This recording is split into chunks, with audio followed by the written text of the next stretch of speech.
Bonjour à tous, si vous vous intéressez un peu aux chinoiseries, alors vous connaissez forcément Humidigi et c'est bien normal car la marque est très bien implantée sur le marché chinois et également sur les autres marchés asiatiques. Désormais elle veut s'internationaliser, elle s'intéresse beaucoup à l'Europe et notamment à la France et elle m'a donc contacté pour me proposer de tester l'Humidigi Z2 qui est le tout dernier téléphone semi-haut de gamme du constructeur.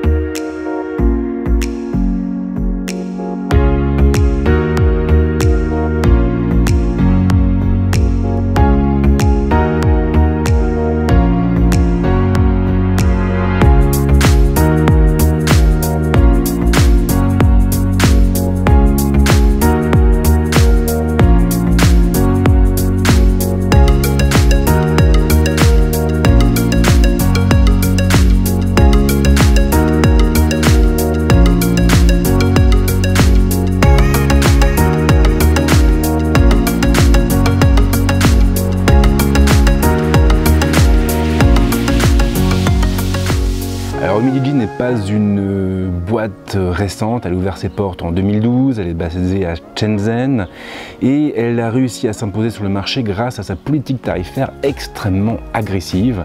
Le Z2 s'inscrit pleinement dans cette dynamique et le terminal est ainsi proposé au prix de 230 €, ce qui n'est finalement pas énorme compte tenu de ce qu'il propose. Dans ce test, on va se focaliser essentiellement sur le packaging et les accessoires livrés avec le téléphone et puis on enchaînera après avec son design et son ergonomie. Dans mon test, qui sera mis en ligne d'ici 2 à 3 semaines, on ira un peu plus loin et on se focalisera finalement sur tous les autres aspects du téléphone, à savoir son écran, son processeur, son autonomie ou encore son module photo.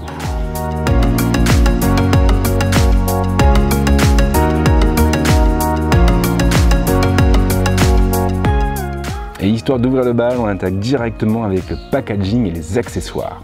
L'Humidigi Z2 est livré dans une boîte noire assez classe, elle ne comprend aucun visuel, c'est vrai, mais elle laisse apparaître le nom de la marque en lettres d'or sur le capot principal et intérieur. Les principales caractéristiques se trouvent à l'arrière. L'appareil est à la tête d'une fiche technique bien équilibrée. Il embarque ainsi un écran Full HD plus de 6,2 pouces et un Helio P23 couplé à 6 Go de RAM. L'espace de stockage atteint les 128 Go, on peut même l'étendre avec une carte micro SD. Et on a enfin un module photo double composé d'un capteur de 16 millions de pixels et d'un second capteur de 8 millions de pixels. Et ce qui est très marrant, c'est qu'on retrouve exactement le même module à l'avant en guise de caméra frontale. Le terminal est bien entendu compatible avec toutes les bandes de fréquences françaises et il est en plus équipé d'une batterie de 3850 mAh et de 2 emplacements pour carte SIM, le tout sous Android 8.1. En ouvrant la boîte, on tombe directement sur l'Humidigi Z2. Les accessoires se trouvent en dessous dans différents compartiments. En plus du bloc chargeur et du câble de synchro, on trouve ainsi un adaptateur permettant de brancher un casque filaire sur le port USB Type C. Le terminal est en effet dépourvu de prise casque. Histoire de bien faire les choses, le constructeur a aussi placé une coque en silicone noire dans la boîte.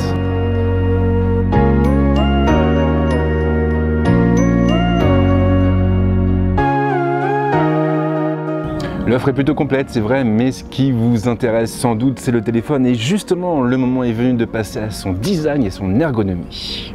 L'Humidigi Z2 ressemble à la plupart de ses concurrents. Comme eux, l'appareil est en effet doté d'un boîtier composé de 2 plaques en verre et d'une armature métallique.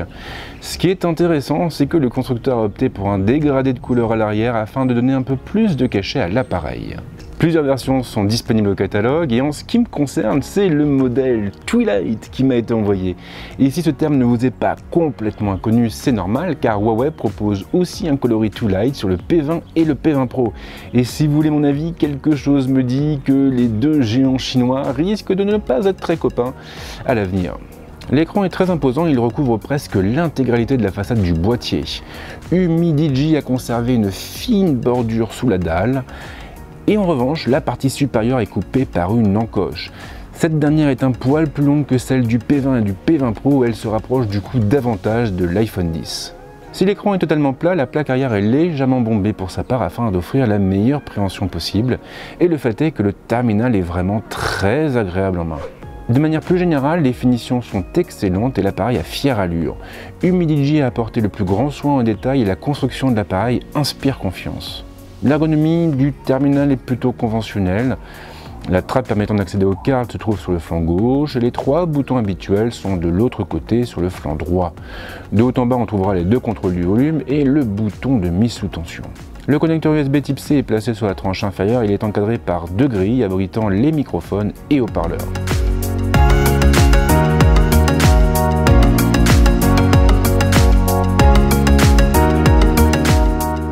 Alors on ne va pas se mentir, l'Humidigi Z2 ressemble beaucoup à ses concurrents. De dos, on croirait un P20 ou un P20 Pro, et de face, il rappelle immanquablement l'iPhone X. Maintenant, en dehors de cet aspect, il faut reconnaître que le téléphone est vraiment impressionnant en termes de design, il est très beau et surtout la construction est tout simplement irréprochable, on n'a rien qui bouge, tout tient bien. Et je vais être honnête avec vous, je ne pensais pas trouver un tel niveau de finition sur un téléphone proposé à 230 €. Concernant l'écran, j'ai pas encore beaucoup de recul, mais j'ai l'impression que la dalle est de bonne qualité. Quant à l'Helio P23, il sera peut-être un peu juste pour profiter pleinement de PUBG Mobile, de Need for Speed ou de n'importe quel autre titre ultra gourmand, mais il suffira pour un usage plus conventionnel, basé sur des mails, les réseaux sociaux et des petits jeux. Bref, je vais m'arrêter là. Comme d'hab, si vous avez des questions, les commentaires sont là pour ça. Et si vous avez aimé la vidéo, bien sûr, je vous invite à lâcher un petit like. Quant à moi, je vous souhaite de très bonnes vacances si vous partez. Et puis sinon, c'est promis, on se retrouve rapidement avec d'autres vidéos. Ciao!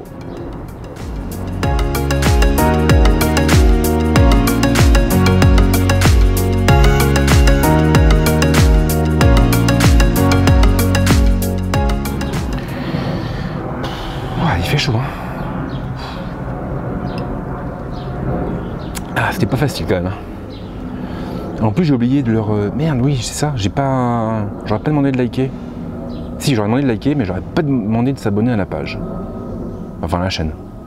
Puis j'aurais pas non plus demandé d'activer la cloche. Ça, c'est con. C'est important, la cloche. Ils n'y pensent pas assez.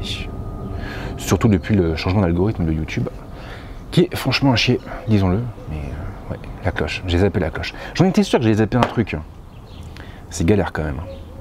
J'en retourne une alors. Oh non. Il fait trop chaud. Il fait trop chaud pour travailler.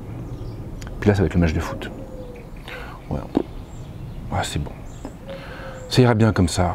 Puis ils sont pas bêtes de toute façon, ils savent bien qu'il faut s'abonner pour suivre les vidéos. Ouais, j'espère.